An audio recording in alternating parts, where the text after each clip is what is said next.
ये स्टूडेंट आपका स्वागत है हमारे YouTube channel Kushwaha sir official में। तो कल हमने आपको पढ़ाया था विद्युत वाहक बल, ठीक है। तो आज हम देखेंगे विद्युत वाहक बल का मात्रक, ठीक है। हमने कहा विद्युत वाहक बल का मात्रक, तो मैंने कल आपको एक सूत्र लिखाया था E बराबर W/Q, ठीक है। अब इसका हम क्या देख रहे हैं, मात्रक देख रहे हैं। कार्य का मात्रक क्या होता है आपका जूल, अब इसका मात्रक क्या होता है आपका कूलम, और जूल बट्टे कूलम आपका क्या होता है, वोल्ट होता है, ठीक है। तो अतः आप कह सकते हैं विद्युत वाहक बल का मात्रक क्या होता है आपका वोल्ट होता है, ठीक है। अब इसको नोट कर ले। अब हम पढ़ेंगे टर्मिनल वोल्टता, ठीक है। तो प्रिय विद्यार्थियों, अब हम देख रहे हैं टर्मिनल वोल्टता, ठीक है। जो टर्मिनल वोल्टता क्या होती है, मैंने आपको बताया था कि विद्युत वाहक बल क्या होता है, जब आपकी बैटरी खुले परिपथ में हो तो उसके सिरों पर जो विभव आएगा उसको क्या बोलेंगे हम, विद्युत वाहक बोलेंगे। यदि मैं उस बैटरी को मोबाइल के अंदर लगा लूं तो बंद परिपथ में आ जाएगी। जब आपकी जो क्या है आपकी, जब आपकी जो सेल है जब बंद परिपथ में संयोजित होगी तो उसके सिरे पर जो विभव उत्पन्न होगा वैसे हम क्या कहेंगे, टर्मिनल वोल्टता कहेंगे। तो आप क्या लिखोगे, आप लिखोगे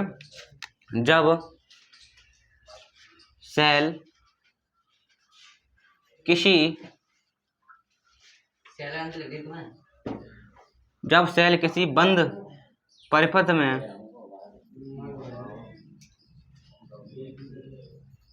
संयोजित होती है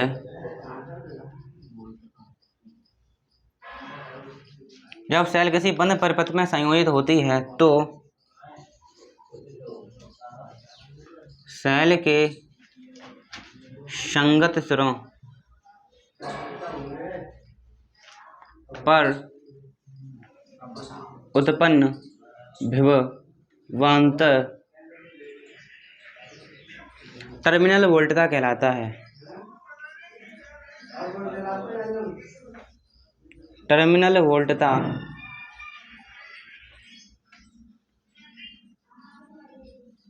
कहलाता है, ठीक है। जब आपकी सेल खुली थी तो विद्युत वाहक बल था, जब उसको सेल के अंदर पैक कर दिया वो परिपथ के अंदर तो टर्मिनल वोल्टा कहलाएगी, ठीक है।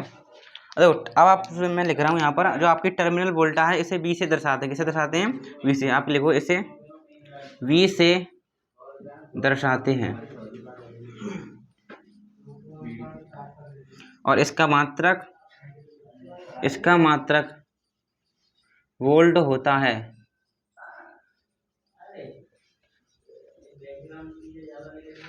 ठीक है। तो ये आपकी टर्मिनल वोल्टता होती है। एक बात और बताना चाहूंगा, अगर मैं आपसे पूछूं विद्युत वाहक बल और टर्मिनल वोल्टा में किसका मान अधिक होगा,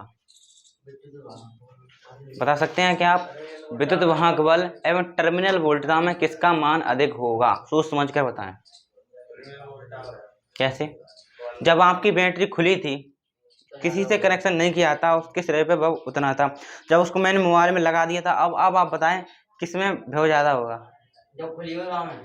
तो विद्युत वाहक बल का मान ज्यादा होगा क्योंकि उसका इस्तेमाल नहीं हुआ है, खुली रखी है तो उसमें ज्यादा होगा। इसका मैंने यूज कर लिया, उसमें परिपथ में लगा दिया तो उसका कम हो गया सिस्टम। तो मैं कह सकता हूँ क्या, मैं लिख सकता हूँ सामान्यतया विद्युत वाहक बल का मान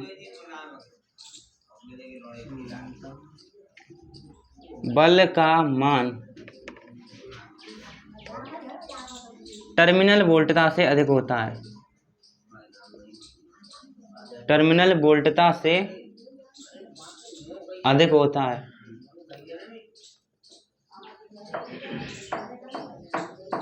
ठीक है। तो विद्युत वाहक बल का मान टर्मिनल वोल्टता से क्या होगा, सामान्य कंडीशन में अधिक होगा, ठीक है। आप इतना नोट कर लें। तो अब हम देख रहे हैं सेल का आंतरिक प्रतिरोध, ठीक है। मैंने आपको देखो सेल के आंतरिक प्रतिरोध की डेफिनेशन कल भी बता दी थी मैंने, जब मैंने सेल की आंतरिक संरचना लिखाई थी। क्या थी आंतरिक प्रतिरोध की डेफिनेशन, विद्युत अपघट्य द्वारा प्रवाहित धारा में उत्पन्न बाधा सेल का आंतरिक प्रतिरोध कहलाती है। ये मैंने कल बता दी थी, आपको ध्यान है, तुम नहीं आए थे कल, ठीक है। तो आप लिखेंगे क्या, कल मैंने सेल की संरचना बनाई थी, उसमें विद्युत अपघट्य भरा था, जो धनायन और ऋणायन थे उनकी वजह से धारा प्रवाह हो रहा था। तो उस धारा प्रवाह में विद्युत अपघट्य क्या कर रहा था, बाधा डाल रहा था, जिसे हमने क्या कहा था, सेल का आंतरिक प्रतिरोध कहा था, ठीक है। तो अब आप लिखेंगे विद्युत अपघट्य द्वारा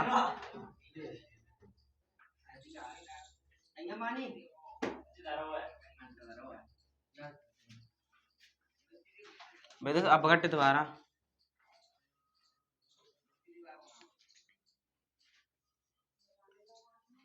सेल में प्रवाहित धारा में विद्युत अपघट्य द्वारा सेल में प्रवाहित धारा में उत्पन्न बाधा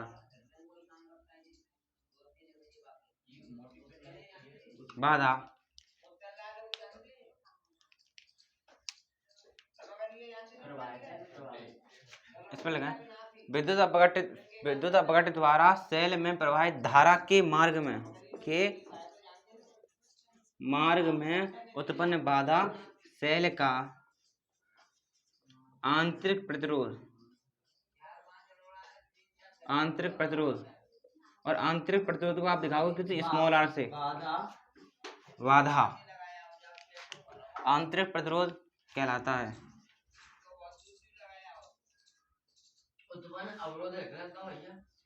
ठीक है, विद्युत अपघट्य द्वारा सेल में प्रवाहित धारा के मार्ग में उत्पन्न बाधा सेल का आंतरिक प्रतिरोध कहलाता है। इसे स्मॉल आर से दर्शाते मैंने ब्रैकेट में लिख दिया है। ठीक है, अब इसकी हम क्या करेंगे, गणना करेंगे, किस प्रकार हम सेल के आंतरिक प्रतिरोध की गणना करेंगे। ठीक है, देखो हमने देखा सेल का आंतरिक प्रतिरोध देख लिया। अब हम क्या करेंगे, सेल के आंतरिक प्रतिरोध की गणना करेंगे। किस प्रकार आपको, अगर आपसे कोई 2-4 चीजें दे दे, आपसे कहे सेल का आंतरिक प्रतिरोध निकालो, तो उसके हम क्या करें, सूत्र की स्थापना करने जा रहे हैं। ठीक है, तो आप लिखेंगे गणना, सेल के आंतरिक प्रतिरोध की क्या गणना करने जा रहे हैं।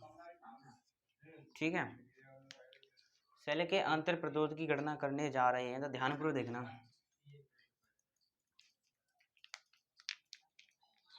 मान लीजिए यह आपकी कोई सेल है, ये आपकी कोई सेल है। ठीक है, और यह सेल का क्या है, सेल का आंतरिक प्रतिरोध यानी स्मॉल आर। ठीक है, सेल का आंतरिक प्रतिरोध है। ठीक है, और इसका संपर्क मैंने किससे कर दिया, वाहन चालक से कर दिया, यानी किसी चालक तारक से कर दिया, उसका तो बड़ा वाला प्रतिरोध होगा, बड़ी आर वाला। ठीक है, और किसी भी आप सेल को ब्रैकेट में बनाओगे, जैसे बनाओगे ब्रैकेट में, ये आपको क्या सेल को दिखा रहा है।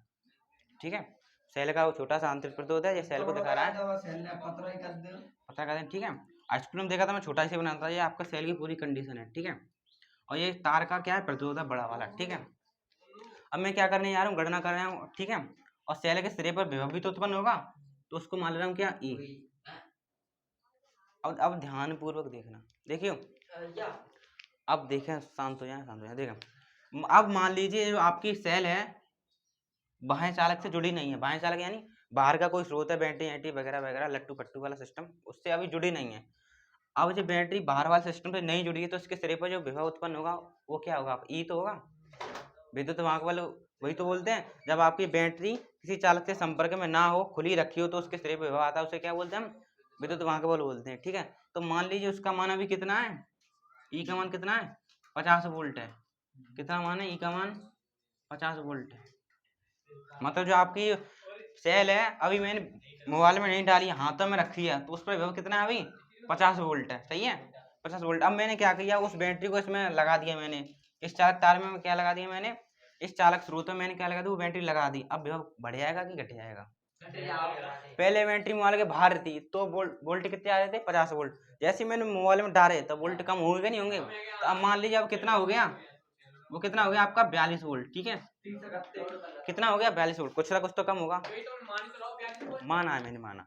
ठीक है, जब बाहर थी तो 50 वोल्ट था, कुछ ही मान सकते हैं, जब लगाया तो 42 वोल्ट रह गया। देखो जब बाहर था तो उसको क्या बोलेंगे हम, विद्युत वाहक बल। जैसे ही लगा दिया वो किस में कन्वर्ट हो गया, टर्मिनल वोल्टता में। टर्मिनल वोल्टा वही तो होती है, जब सेल किसी बंद परिपथ में घुसी हो तो उसे क्या बोलेंगे, टर्मिनल वोल्टा बोलेंगे। ठीक है, अब आप देखें, इसका अंतर निकालें, क्या निकालें, अंतर निकालें। अंतर कितना निकल कर आएगा, ई में से बी घटाओगे, मान लो 50 में से 42 घटाया तो कितना निकल कर आया, 8 वोल्ट निकल के नहीं आया। ठीक है, यानी वोल्ट में से वोल्ट घटाऊंगा तो वोल्ट ही तो मिलेगा मेरे को। अब ये बताएं, वोल्ट निकल कर आया, किसका वोल्ट निकल कर आया है, इस सेल का ही तो आया है, सेल का ही तो आया है। जब सेल जुड़ी नहीं थी तो 50 वोल्ट, जैसे ही मैंने जोड़ दिया तो 42 वोल्ट रह गए। तो 8 वोल्ट निकल कर आए, किसके वोल्ट निकल कर आए? सेल की तो निकल कर आए, निकल कर तो आए, सेल की तो निकल कर आए। ठीक है, तो मैं यही बताना चाहूंगा। तो पहले आप लिख लें, माना सेल का आंतरिक प्रतिरोध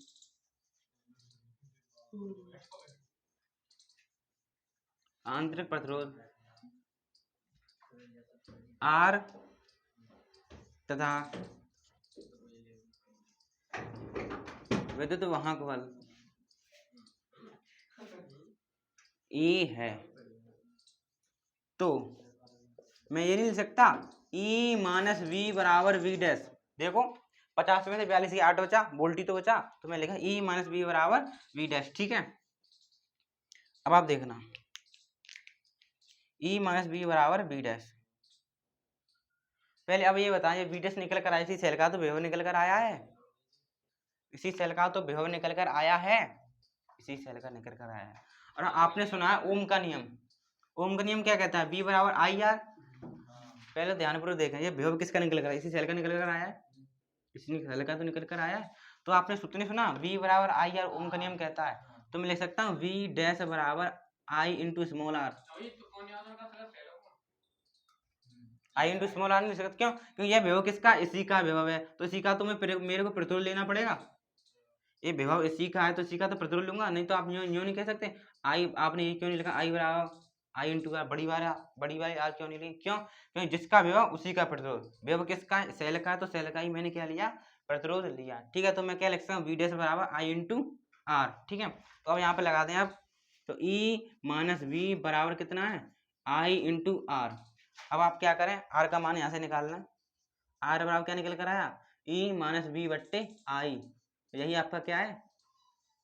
आर क्या है आपका? सेल का आंतरिक प्रतिरोध। ये आपका क्या है? विद्युत वाहक बल। ये क्या है? टर्मिनल वोल्टेज है, उसमें प्रवाहित धारा। ठीक है, तो इस प्रकार हमने क्या की? सेल के आंतरिक प्रतिरोध की गणना कर ली। ठीक है, आप इसको नोट कर लेना। तो प्रिय विद्यार्थियों, हम देख रहे हैं सेल के विद्युत वाहक बल यानी ई और टर्मिनल वोल्टेज यानी वी में रिलेशन यानी संबंध क्या है। चूंकि दोस्तों अभी हमने देखा था, चूंकि हम जानते हैं, क्या जानते हैं? आर बराबर स्मॉल आर बराबर यानी आंतरिक प्रतिरोध बराबर होता है आपका E minus we by are. तो आप क्या करेंगे? आई का इसमें मल्टीप्लाई करें, यानी आई इंटू आर बराबर ई माइनस वी। अब आप क्या करके माइनस वी को इधर ले आओ, आई आर को उधर ले आओ, तो आपका क्या बचा? वी बराबर E minus I into are. यही आपका क्या हो गया? संबंध हो गया। और ये अब ये आपके क्या है? टर्मिनल वोल्ट का, कुछ नहीं, टर्मिनल वोल्ट का हो गया। और ई क्या है आपका? विद्युत वाहक बल, विद्युत वाहक बल। और ये तो आपको पता ही आंतरिक प्रतिरोध है, यही तो मैं देखना था। टर्मिनल वोल्ट था, विद्युत वाहक बल में संबंध देखना था, तो हमने देख लिया। देख लो, वी ये रहा आपका, ई ये रहा, और आर तो आपको पता ही है आंतरिक प्रतिरोध, और धारा तो उसमें प्रवाहित धारा है आई आपकी। ठीक है, आपका संबंध निकल कर आ गया।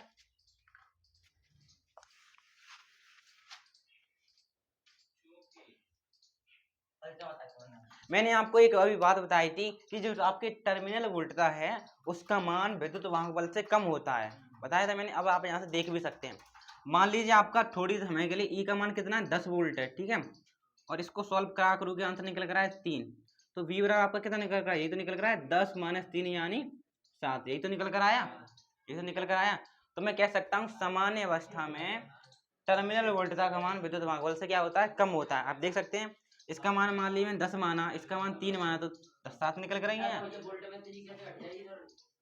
अरे मान लीजिए क्या, कुछ ना कुछ तो वैल्यू होगी इसकी, कुछ ना कुछ तो वैल्यू घटेगी, घटेगी ना, घटेगी।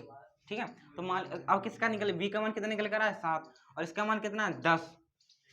तो आप देख सकते हो ना, इसका मान ज्यादा, इसका मान कम है, तो आप क्या लिख दो एक लाइन में? सामान्यतया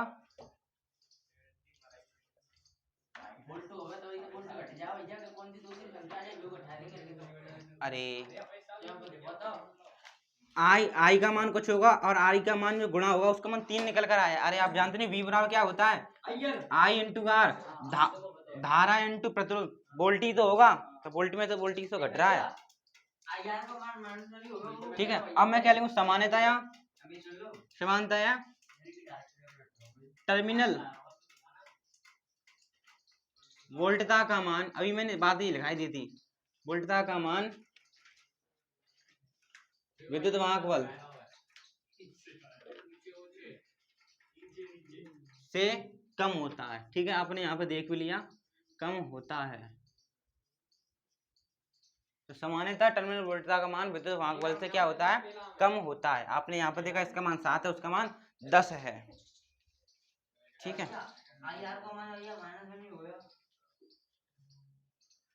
अब देखो मैं एक नया ड्रामा बनाने जा रहा हूँ। देखो एक कंडीशन कब की है, जब आपका मोबाइल चार्ज में नहीं, आप चलाव लगे हो, खर्च करा कर लगे हो। ठीक है, तब का सिस्टम। अगर मैं मोबाइल को चार्ज में लगा दूं, समझना, देखो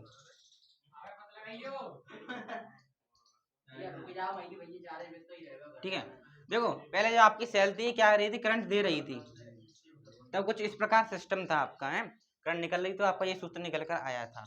अब मैंने क्या किया, अब आपका मोबाइल मैंने चार्ज में लगाया, क्या किया मैंने, आपका मोबाइल चार्ज में लगाया, पिन में चार्ज में लगा, तो वहां से भी करंट आएगी। देखो ये तो पहले बैटरी की करंट निकल रही थी, ठीक है, अब मैं चार्ज वाली करंट लगाई तो उसका मान पता आपका ज्यादा होता है, तो मोबाइल चार्ज होगा। अब उसका मान आ रहा है धड़ल्ले से, जो स्पीड से, उसका मान इसके मान उसको पार कर जाएगा। यानी आई का मान, देखो आई का मान पहले इधर था, इधर की साइड था, अब आई का मान किधर चले, इधर चलने लगा, इसकी तरफ चलने लगा। बैटरी वाली की धारा का मान इधर चल रहा था, अब मैंने जैसे ही पिन मोबाइल में चार्ज में लगाई तो इसका मान इधर चलने लगा।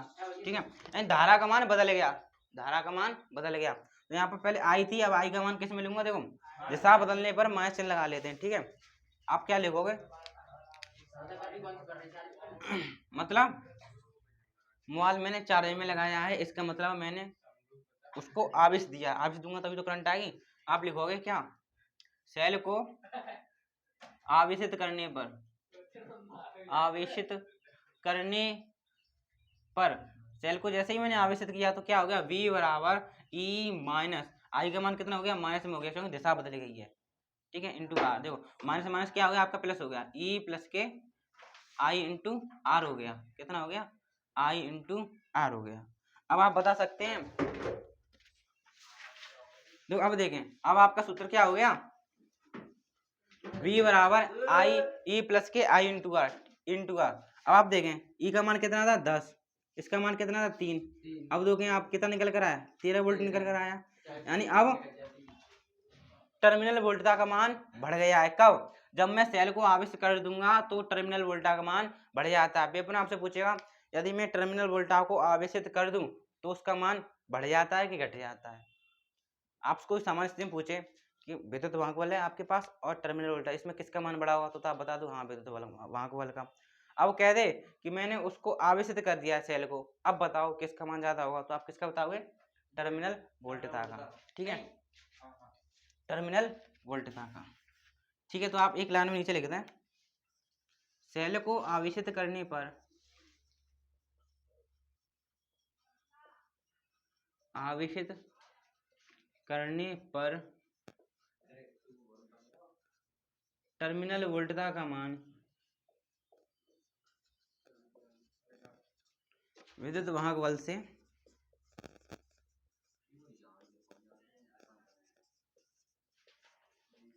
अधिक होता है।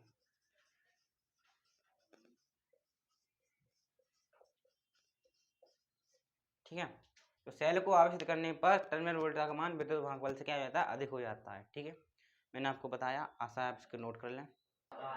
अब आप हेडिंग डालें सेलों का संयोजन, नहीं सेलों को जोड़ना। देखो दो ही क्रम है, समांतर क्रम में जोड़ लो, श्रेणी क्रम में जोड़ लो। ठीक है, तो सेलों का संयोजन कितने प्रकार का होता है, दो प्रकार का होता है, श्रेणी क्रम संयोजन,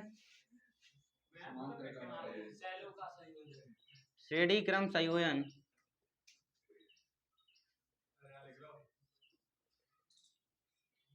और दूसरा है आपका समांतर क्रम संयोजन।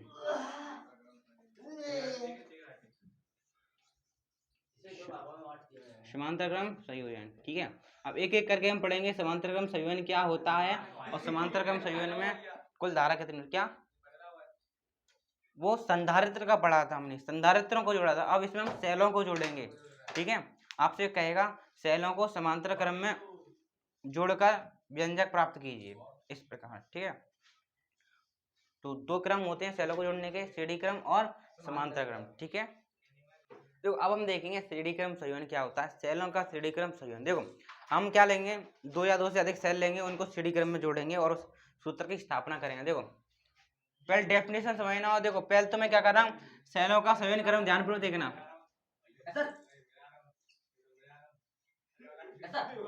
ये आपकी पहली सेल, उसका यह क्या हो गया, आंतरिक प्रतिरोध, ठीक है, R1। इसी प्रकार ये आपकी कौन सी सेल है, दूसरी सेल है, और उसका यह क्या है, आंतरिक प्रतिरोध है, ठीक है, R2, ठीक है। इसका संपर्क मैंने वहां स्रोत से कर दिया,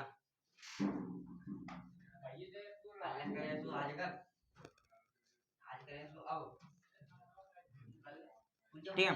तो ये आपकी दो सेल हैं जिसको मैंने एक ही लाइन में जोड़ा है, यानी श्रेणी क्रम में जोड़ा है, ठीक है। और मैंने आपको एक और चीज बताई थी, सेलों को डिब्बा लगा के बंद करते हैं, ठीक है, तो मैंने ब्रैकेट लगा दिया, ठीक है। तो इस सेल का विद्युत भागफल मान लिया मैंने कि E, इसका E1 मान लिया, इसका क्या मान लिया मैंने, E2 मान लिया, ठीक है। और आपको पता है इसमें करंट समान चलेगी, मान ली इसमें करंट चल रही है कितनी, I, इसमें भी कितनी होगी, I, करंट तो समान होगी बैटरी में। और इसके संगत विभव कितना हो गया, V1, इसके पे कितना हो गया, V2, क्योंकि श्रेणी क्रम में विभव अलग अलग होता है, V2 V2 V2, ठीक है। तो अब देखो पहले तो मैं इसकी डेफिनेशन लूंगा, श्रेणी क्रम संयोजन में डेफिनेशन क्या होती है। देखो आपकी पहली सेल है, ये दूसरी सेल है, ध्यान समझना, आपकी ये पहली सेल है, ये दूसरी सेल है। ये पहली सेल का प्रथम टर्मिनल है, यह दूसरा टर्मिनल है, यह दूसरी सेल का दूसरा टर्मिनल, पहला टर्मिनल है और ये दूसरा टर्मिनल है। देखो अब आप देखें अब आप देखें, मैं क्या लिखूंगा, वह संयोजन,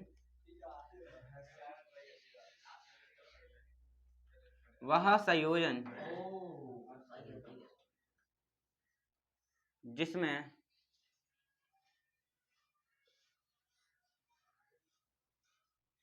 प्रथम सेल का दूसरा टर्मिनल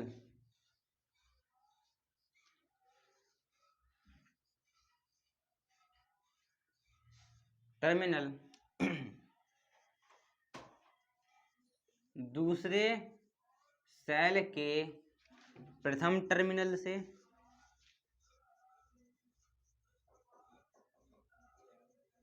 एवं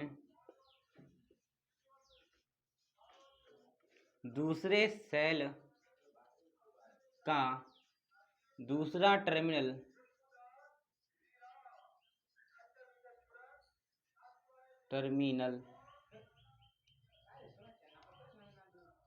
वह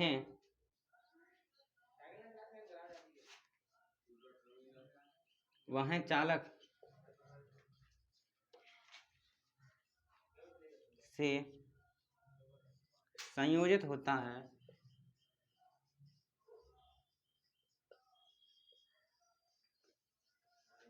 श्रेणी क्रम संयोजन कहलाता है।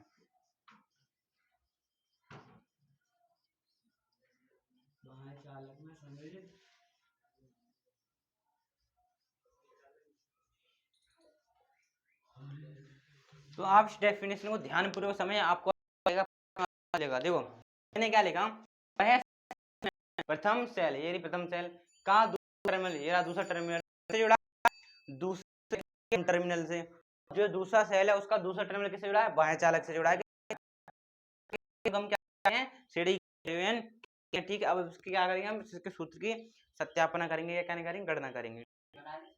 देखो अब आप देखें, मैं मानूंगा क्या, माना सेलों का आंतरिक प्रतिरोध R1 R2 है तथा विद्युत भागफल E1 व E2 है, ठीक है। तो मैं क्या लिखूंगा, माना, हाँ, माना सेल का विद्युत भागफल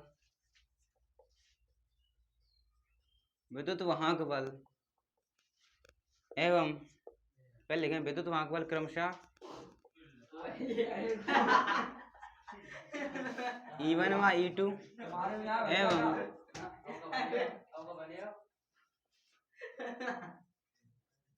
आंतरिक प्रतिरोध R1 व R2 है, ठीक है। तो मैंने माना है सेल का विद्युत भागफल क्रमशः E1 है, इसका E2 है, और इसका आंतरिक प्रतिरोध इसका R1 है, उसका R2 है, ठीक है। देखो हम जानते हैं, क्या जानते हैं, श्रेणी क्रम संयोजन में धारा का मान समान होता है, जिसमें आई करंट चल रही है इसमें भी आई करंट चल रही है, तो हम क्या लेंगे, अतः कुल धारा कितनी होगी आपकी, आई बराबर I1 प्लस के I2, यही तो होगी, यही होगी। देखो मैंने अभी आपको एक सूत्र लिखाया था, तो आप लिखेंगे अतः कुल विभव क्या होगा आपका, V बराबर V1 प्लस के V2। देखो V1 और V2 का मान कैसे निकालना, देखो मैंने आपको बताया V का मान क्या होता है, अभी मैंने आपको लिखाया था टर्मिनल वोल्टता एवं विद्युत वाहक बल में संबंध, क्या था, V बराबर E माइनस के I इंटू R, यह लिखाया था, ठीक है। अब मैं V1 निकाल रहा हूं, तो V1 क्या होगा आपका, V1 बराबर E1 माइनस के IR1, ठीक है। इसी प्रकार V2 क्या होगा आपका, V2 होगा आपका E2 माइनस के IR2, यह हो जाएगा ना, ठीक है। तो अब आप यहाँ पर लगा दें, V1 का मान कितना है, E1 माइनस के IR1 प्लस के V2 का मान कितना है, E2 माइनस के IR2, ठीक है। आप क्या करें, E1 E2 को अलग जोड़ लें, IR2 को अलग जोड़ लें, ठीक है। E1 E2 को अलग कर लें, R1 R2 को अलग कर लें, देखें। तो ऊपर वाला मिटाल रहे हैं,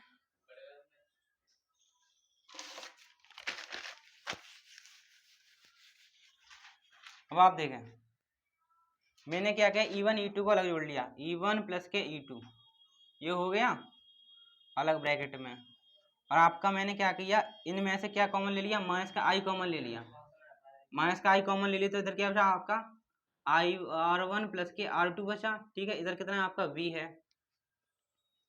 है, चलो इतना उतार लें। हाँ देखो हम जानते हैं ओम का नियम देखा है, V बराबर क्या होता है IR, तो आप लगा दें V के I इंटू R, ठीक है। और इस वाले को इधर ले आए, तो किसका हो गया, प्लस का I ब्रैकेट में R1 प्लस के R2, यही तो हो गया, बराबर E1 प्लस के E2। अब आप क्या करें, देखो इसमें तो क्या कॉमन मिल रहा है, I कॉमन मिल रहा है, तो I कॉमन ले लें, तो क्या बचा आपका R प्लस के क्या बचा ब्रैकेट में R1 प्लस के R2, यही तो बचा, और इधर क्या बचा आपका E1 प्लस के E2। क्या करोगे, इसमें डिवाइड करा दो, तो आपका I बराबर निकल कर आया E1 प्लस के E2 अपॉन R प्लस के ब्रैकेट में R1 प्लस के R2, यही आपका क्या हो गया, आंसर हो गया।